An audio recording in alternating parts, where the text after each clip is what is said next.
right, let's open our Bibles to the book of 2 Samuel. And this evening, I'd like to cover chapter 18 and chapter 19. Now, remember that where we find ourselves here is that David is facing a military coup that is being led by his son Absalom. What I think is important in this story is that there is to be a sense of urgency on our part when we find ourselves dealing with a broken relationship. Now, what we're going to see, not just in this story, but the story that we'll get to even next week, is that when there are these broken relationships in our life, they can become the very seedbed that can usher in so much pain and so much sorrow in our life. Just a casual reading of the words of Christ reveal that there should be some intentionality when it comes to overcoming these broken relationships. You remember in chapter 18 that Jesus says, "Now moreover, if your brother sins against you, now you go and tell him his fault now notice, between you and him alone. You don't go to the church prayer chain. You don't want to do that. And if he hears you, then you have gained a brother." So if there is somebody that has brought obvious harm into your life, one way or another, well, you bear responsibility to go and point that fault out to them. And then earlier in Matthew, in chapter 5, Jesus said, if you're offering your gift at the altar, and there you remember your brother has something against you, where you leave your gift there before the altar and go and first be reconciled to your brother, and then you offer your gift. So notice that Jesus is telling us it doesn't matter what side of the property line you're on here. He says that if your brother has sinned against you, or if you know that your brother has got a problem with you, it doesn't matter whether you are the offender or the offendee. Now what happens is that many years have gone by where David has neglected to be the father that he should have been. He was a horrible father. He was a horrible husband. There were many things that David did right. I mean, he wrote some beautiful praise music. That's true enough. But when it came to managing relationships, I mean, this guy had a serious blind spot in his life. And then you've got Absalom. Absalom, he had plenty of time to make things right with his dad. And so what we end up with is a story of two men, and I'm sure that both of them had their excuses, both of them had their reasons why they weren't doing the right thing and making sure that they're going to heal this relationship, that it just blows out of proportion. And these things, they don't heal themselves. They don't fix themselves. And so therefore, when there's a problem in our marriage or with our kids, a coworker, our neighbors, wherever, we have to understand that we've got to go to work immediately, because these things are going to grow worse and worse and worse. And you know how these things are. You got a problem with somebody, you run the story through your mind over and over again. The more times you run it through your mind, the more righteous you are, the bigger sinner that they become. And you just grow farther and farther and farther apart. Sides are chosen up. You get your allies, they get their allies. This is why Paul, when he was speaking to Titus and Timothy about leadership in a church, that the emphasis was never on ability. It was never, well, find some real charismatic guys. That's what you need there, Timothy and Titus. No, they were looking at who these men were, what made up their character, and did they have strong relationships? Did they have solid relationships in their family? Did they have solid relationships within their community? If you find a guy that doesn't have many friends, you find a guy that goes through a lot of relationships, maybe they only have one friend or two friends, that's a pretty good indication that this person does not know how to manage relationships. And when you have somebody in church leadership that doesn't know how to manage a relationship, I mean, how many times have you seen churches torn apart because the pastor, has a falling out with a worship leader, or there's a couple of elders that have a problem with each other? And so the Bible stresses this point that we need to work on relationships in the early stages when offenses have been created. So David didn't do any of that. Absalom didn't do any of that. And so now we have got David running for his life. You remember that David ends up crossing over the Jordan River. He ends up in what we would know as Jordan today. And David now ends up in what was known as the Forest of Ephraim. Now, this is what the Forest of Ephraim looks like today. Now, you think, well, that's not much of a forest. Well, it was deforested in the Middle Ages, and it's just never come back. But you can imagine what this terrain would have been like, covered in timber, right? Now, David is choosing the battlefield. David is sort of choosing where he's going to make his last stand against Absalom and all of the tribes of Israel. And of course, this suits him well. It suits his men well. David has how many years experience of conducting guerrilla warfare in this kind of rough terrain? And so I'm sure that David is, as we're going to see here, is feeling pretty good about this battle that is now coming to him. So the chapter, it starts out, David, he's getting his guys together. And notice in verse 5, his exhortation to them. He says, now the king commanded Joab, Abishai, and Ittai, saying, deal gently for my sake with the young man Absalom. And all of the people heard when the king gave all of the captains orders concerning Absalom. Now, Josephus the historian tells us that David had about 4,000 guys with him. Now, he divides his men up now into three different groups. Now, again, we've got Joab and Abishai. These guys were just off the chain killers. They were just insane. And Joab, we're going to continue to read more and more about Joab and what a letdown he was. So he's told his commanders, you take it easy on Absalom. He no doubt has a sense, my son's an idiot, all right? And my son is going to be walking into a buzzsaw, but he's too dumb to know it. And notice that all of the people from the commanders all down to the lowest guy in the military, everybody knows what the desire of the king is. And notice that he says there that my son is a young man. David recognizes his son is full of spit and testosterone, and this idiot doesn't know what's good for him. And probably only a parent can really understand this, right? You look at your child, you look at your son, you realize what an idiot your son is, but he's your idiot, right? And you love your idiot. You gave birth to your idiot. And so, as a parent, you're like, just go easy, would you? All right. And so David is saying, look, chase him off, take him alive. I don't want any harm come to him. And everybody knows it. Now, notice as you begin to go down through this chapter now, the battle is engaged. It starts swinging into the favor of David. And Absalom, he sees David's guys. He realizes that hope of victory is lost.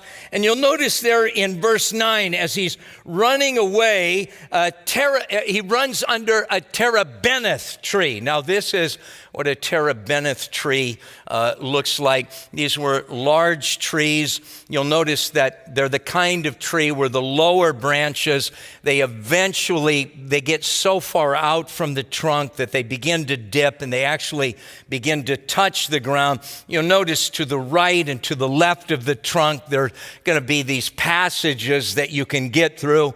So here, again, how panicked would you be seeing that your men are dropping like flies? You've got these incredible killers that are standing firm with David. We're gonna get to the listing of David's mighty men and the exploits of some of these men and what they were capable of doing. I mean, it's hard to imagine. I mean, these guys were guerrillas, and so now you see the guerrillas are, staring you down. How fast are you going to ride that donkey, right? And so he's riding that donkey, and notice that we're told there that he gets caught by his hair.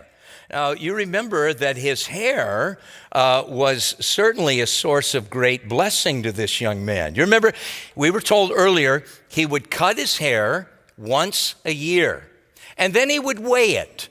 Now, who does that, right? How full of yourself do you have to be? Next time you get a haircut, you look down at the hair laying on the floor, and I wonder how heavy that is. I wonder just how much hair I have. And so now this source of blessing now turns into a curse. How many times have we seen that? How many times have we seen something that we thought was going to be a wonderful blessing, and it doesn't turn out to be such a blessing after all? Now, you'll notice then that a soldier, he sees what happens.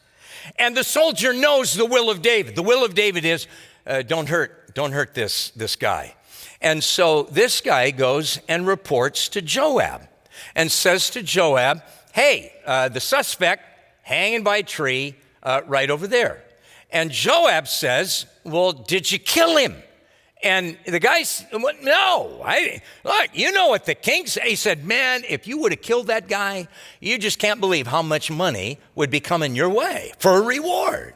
And he said, it doesn't matter how much money you offer me. There's no way I'm going to touch that guy because the king said to leave him alone. Now notice what Joab does here in verse 14. And then Joab said, I can't linger. Get away from me. And notice that he took 3 spears in his hand, and he thrust them through Absalom's heart while he was still alive in the midst of the terebinth tree. Now, it's interesting that Arthur Pink, he says this, a more tragic spectacle can scarcely be imagined than Absalom dangling from the boughs of that tree, deserted by his fellows, for they had one and all left him to his fate, abandoned by God. And now that cup of his iniquity was filled. I'm telling you, what a picture of lost opportunity. What a picture of just lost potential. Here is this young man. Think about everything that this young man had going for him. I mean, he's rich. He's attractive. He is no doubt Israel's most eligible bachelor. He's a prince. He's got the throne ahead of him. But he's bitter and he's angry because he's got a dad that won't be his dad. He's got a dad that won't get off the dime and do the right thing. His dad has disappointed him over and over again. That bitterness is set into the man, and it ends up destroying. Think of this picture. Here is this handsome guy, this charismatic guy. You remember how that all of the people are just drawn to this guy. I mean, this guy has got so many things going for him. And now here he is hanging by the hair from this stupid tree, and he now has 3 spears sticking out of his chest. Oh, what could have been, but it was not realized because of anger, because of unforgiveness, because of a willingness to hold a grudge. My dad is gonna pay for the way that he has raised me. Such a sad picture indeed. Now Joab he's like one of these characters. You watch a television program or a movie where you've got somebody in the Pentagon or in the White House or in the CIA. There's all kinds of these movies where there's a government official that sees themselves as a patriot. They love the country. And they're going to make sure that the country, stays strong. And they end up doing the unconstitutional thing in the name of defending the Constitution. That's kind of where Joab is coming from. Joab looks at David. He realizes that David is blinded by his affection for his family. David is not really interested in the welfare of the nation. And if the nation is going to survive, it's going to take somebody like Joab that's going to do the hard thing, even do the thing contrary to the will of the king. But it's going to be necessary, or else the nation is going to fall. And so he's just one of these, he's kind of, what would you say? He's just kind of a loose cannon within the Pentagon, so to speak. Now, you'll notice that they got to get word to David, right? So David is anxiously waiting the outcome of the battle. Now, there's a guy that wants to run. There's a guy, a messenger, fast guy, and he wants to run. And for whatever reason, Joab said, nah, I'm not going to send you. I'm sending this other guy. And so he sends the other guy with the message. And the first guy is like, oh, let me run. I'm a really fast runner. Let me run. And so Joab is like, what do I care? Go ahead, knock yourself out. Start running. And so the first guy, he catches the guy that had the head start. And he passes him, and he gets to David first. And of course, here's David. He's sort of in a panic. Hey, how'd it go? How's my son? And so the first runner shows up. And David says, how'd it go? And the first runner says, I don't know. I saw a lot of people there. And David's like, what? And then somebody said, hey, a second runner is coming. And so the second runner comes and says, hey, how'd the battle go? And he gives him the message that Joab gave him. Now, I think this is the practical application of this interesting story. There can come to us an anxiousness. There can come to us a desire to be used of God, a desire for our life to make an impact in the world that we're living in, and we want to run. Send me, God, on a mission. And I have seen, particularly with young guys, I think young guys probably struggle with this more than anything. You'll see some young guy, he wants to pastor a church. He wants to plant a church. He wants to be a missionary. He wants to start some parachurch organization or whatever. And it's just constantly, God send me, God send me, God send me. But there is no message that is being birthed in the young man's heart. The Lord always works in us, and then he works through us.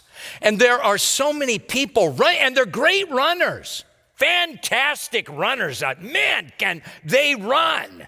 Problem is, they just don't have much of a message. They haven't been given a message. And so we have to make sure that in our anxiousness to want to get into the game, in our anxiousness of wanting God to use our life, that we first of all start with, Lord, here is my heart. You deal with this issue. You deal with that issue. God, help me to have victory over this. God, help me to have victory. Lord, teach me how to hear your voice. Lord, teach me how to know, how I can know how you want to guide me in life. Now, notice what happens with David in verse 33. And then the king, he was deeply moved. And he went up to the chamber that was over the gate, and he wept. And as he went, he said thus, oh, my son Absalom, my son Absalom, if only I had died in your place. Oh, Absalom, my son, my son. He really allows emotion to get the best of him in this situation here. Now, you can imagine, how would you feel as a parent? Now, he's lost now a number of children, hasn't he? And you'll see a parent sometimes. I mean, No parent should outlive a child, but you see that every once in a while. But then you see these parents who have lost multiple children, and you think to yourself, oh my, how in the world can they continue with that kind of a burden upon them? And then if your child would die as a result of your negligence, as a result of you not doing what you were supposed to be doing. Can you imagine the weight, the guilt? Would you not kind of find yourself where David is at now? I just wish the Lord would have taken me. I've got this pain. I've got this darkness that seems to be swallowing me up. Oh, I just wish that God would have taken me out instead of Absalom. And so David now he's lost all perspective. He's really placed his natural feelings above what is right. And so in the midst of this misfocused grief, now notice that the military shows up and they're expecting to receive kind of a hero's welcome. I mean, wouldn't that be your expectation if you went into hand-to-hand combat for some guy against his rogue family member? You have put your life on the line and you show up at the guy's office and he's whining about you winning the battle. That kind of tick you off, right? And so here's the military showing up. And David is not, oh man, thank you guys. I just can never repay you. Oh, you're just such a bunch of loyal guys. God bless you guys. I'm gonna go to my grave ever being thankful for you and God bringing you into my life. It wasn't any of that. They're listening to the king now up there whining about how he would have wished that his forces would have lost. Now, notice what happens here with Joab. What an interesting guy this guy is. Notice in verse 5, and then Joab came into the house of the king, and he said, today you have disgraced all your servants who today have saved your life and the life of your sons and daughters, the lives of your wives, the lives of your concubines, in that you love your enemies and hate your friends. For you have declared today that you regard neither princes nor servants. For today I perceive that if Absalom had lived and all of us had died today, then it would have pleased you well. Now therefore, arise, you go out, and you speak comfort to your servants. For I swear by the Lord, if you do not go out, not one will stay with you this night, and that will be worse for you than all of the evil that has befallen you from your youth until now. Now, Joab, make no mistake about it, Joab is a jerk, to be sure. But Joab is certainly on point with this one. And so he confronts the king. He says, buddy, you better figure out the difference between your enemies and your friends. You better figure out who it is for you and who is against you. Because you got a lot of brothers in arms out there. They're standing out there. And they're listening to you whine. And they're listening to you being all upset. And what's going to happen, they're going to abandon you, and you're going to end up with a worse rebellion than you had with this, and you will not survive that at all. And so one of the great resources in life, and you should ask yourself, if you have this resource, do you have someone who, when you get a little weird, and you get a little off beam, do you have somebody that will grab you by the lapels, so to speak, and slap you upside the head and, say, hey, snap out of it. All right, snap out of it. You know, there are a couple of guys in my life that I know if I get weird, I'm going to hear from them in pretty short order, and they're not going to say very nice things to me. And you need that. You need that kind of a accountability in your life. You look at people who crash and burn, and for the most part, leading up to the episode where they crash and burn, they are people that have been living isolated lives. And they're not really opening their lives up for the eyes of others to look upon and to examine. But for David's sake, he's got Joab. And so Joab, he says, all right, you get out there. And so David does. And David goes out. He asks the guys, expresses his appreciation to the guys. And so he's back on track. Now, word goes back to Israel. Now, remember, David is outside of Israel. He's over in Jordan. He's on the east side of the Jordan River. Now, he doesn't know, is there still an enemy faction that is in control of Jerusalem? He doesn't know how widespread this military coup is. And so he sends word to hey, am I welcomed back to Jerusalem? And so they get word to him, yes, you're welcome back in Jerusalem. And so now notice David, now he begins to move back the tribe of Judah. They're the ones that's bringing him back.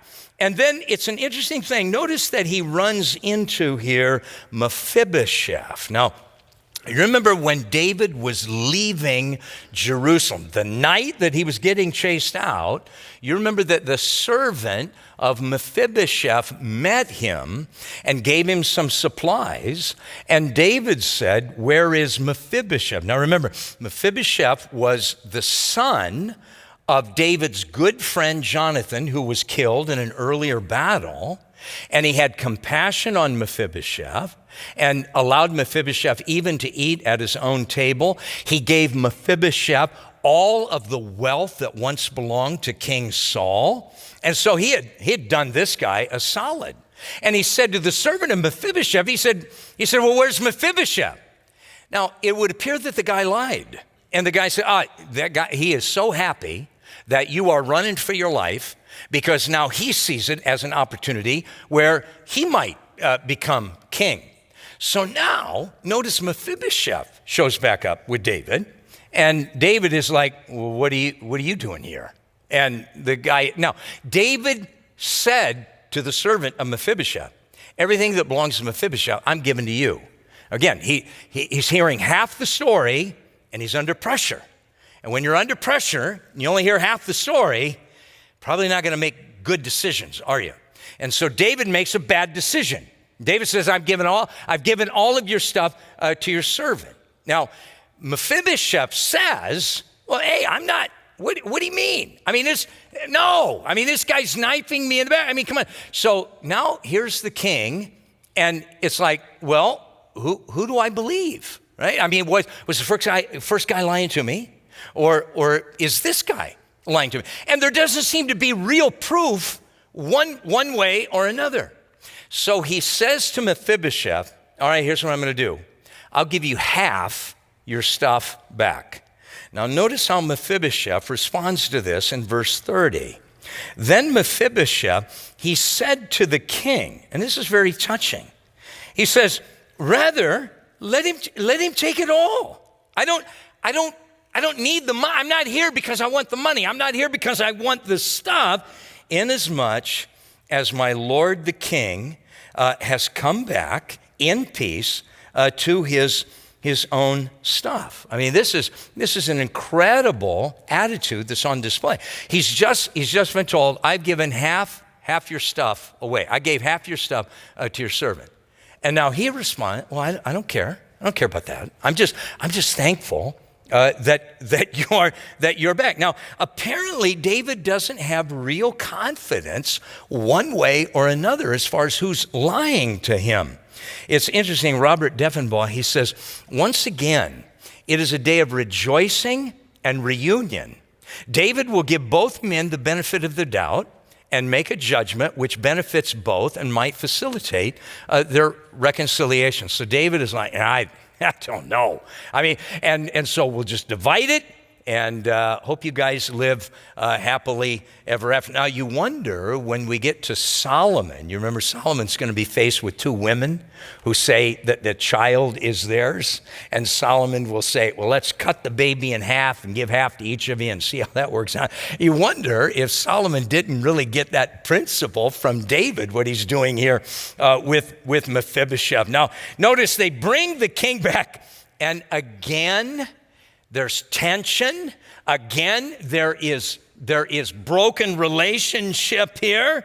So notice now, you've got Benjamin and you've got Judah. These are the two tribes in the south. This is where Jerusalem is located. And then you've got the 10 other tribes, right? So the 10 tribes have not been invited to the party to have the king come back. And so this becomes kind of a who loves the king the most argument. And so the 10 tribes are like, hey, what gives? Why weren't we invited? And so Judah is like, what is your problem? And notice in verse 43, and the men of Israel, they answered the men of Judah. And they said, we have 10 shares in the king. Therefore, we also have more right to David than you. Right? So you really have 13 tribes when you include the tribe of Levi. And so but Levi's kind of neutral, right? And then you've got the 2 tribes in the south, the 10 tribes in the north. So the 10 tribes are saying, hey, we got 10 parts, you got 2 parts. That makes us 5 times better than you. So why weren't we invited to the stupid party, right? And so then they then say, why then do you despise us that we were not first to advise bringing back our king?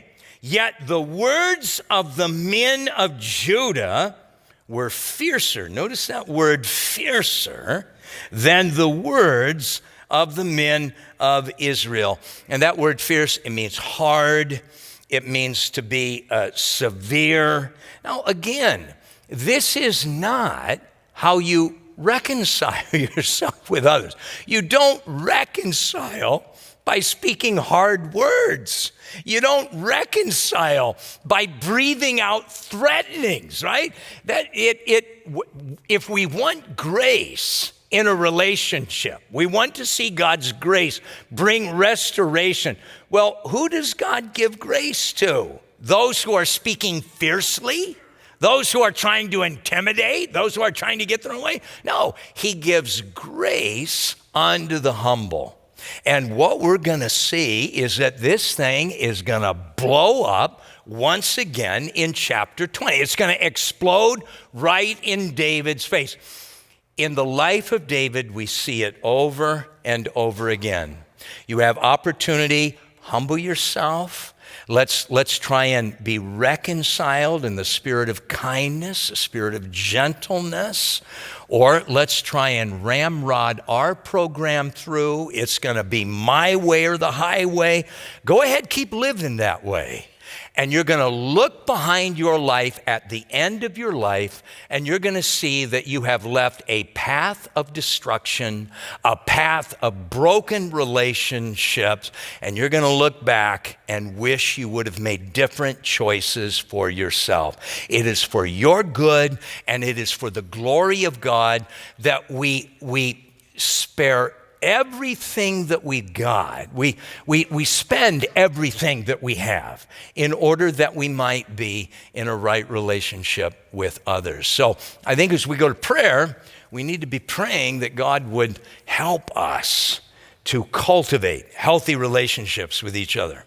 Amen. Father, as we leave, Lord, may the lessons of the life of David just penetrate our hearts, and Lord, bring to our minds those relationships that really need to be dealt with before they just break out and it becomes complete civil war.